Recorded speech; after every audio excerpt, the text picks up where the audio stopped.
Okay. Hi. ఫస్ట్‌లో మా పాపని ఇక్కడ శ్రీనిధి స్కూల్‌లో జాయిన్ చేయించేటప్పుడు జనరల్‌గా అంటే ఏదో అనుకున్నాం. పక్కన స్కూల్స్ ఉన్నాయి కదా! ఇక్కడ ఎందుకు చేయించాలి అని. కానీ మాకు ఇచ్చిన ఫీడ్‌బ్యాక్ అనేది గాని చూసి సరే ఒకసారి జాయిన్ చేపిద్దామని చెప్పని మన పాపని నర్సరీలో జాయిన్ చేపించాము. జాయిన్ చేపించిన తర్వాత డే వైస్ తన డిసిప్లిన్ గానీ, కొన్ని యాక్టివిటీస్ గానీ చాలా చేంజ్ అవుతూ వచ్చింది.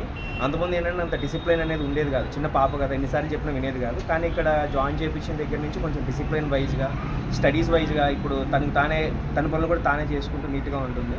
ఇంకొకటి ఏంటంటే ఇక్కడ అప్రిషియేట్ చేయాల్సింది ఇక్కడ మేనేజ్మెంట్ అంటే టీచర్స్ గానీ, ప్రిన్సిపల్ గానీ, ఇక్కడున్న ఈవెన్ సెక్యూరిటీ వాళ్ళు గానీ, ప్రతి వాళ్ళు కూడా పిల్లలు బయటికి వెళ్ళకుండా చూసుకోవడం గానీ, మార్నింగ్ రాగానే చక్కగా రిసీవ్ చేసుకోవడం గానీ, మేడం అక్కడ గేట్ దగ్గరే ఉండి, అట్లాగే ఏమైనా ప్రాబ్లమ్స్ ఉన్నాయంటే కనుక డైరెక్ట్‌గా వెళ్ళి ప్రిన్సిపల్ సార్‌తో కోఆర్డినేట్ అయ్యి ఇది ప్రాబ్లమ్ ఉంది అని చెప్పి వాళ్ళు కొద్దిగా కేర్ తీసుకొని పర్సనల్‌గా ఇలా చేస్తున్నారు. ఇలా స్కూల్ దొరకటము ప్లస్ మళ్ళీ మా పాప కూడా ఇలా ఎడ్యుకేట్ అవ్వడం అనేది మాకు చాలా హ్యాపీగా ఉంది. Thank you Srinidhi. Thank you team.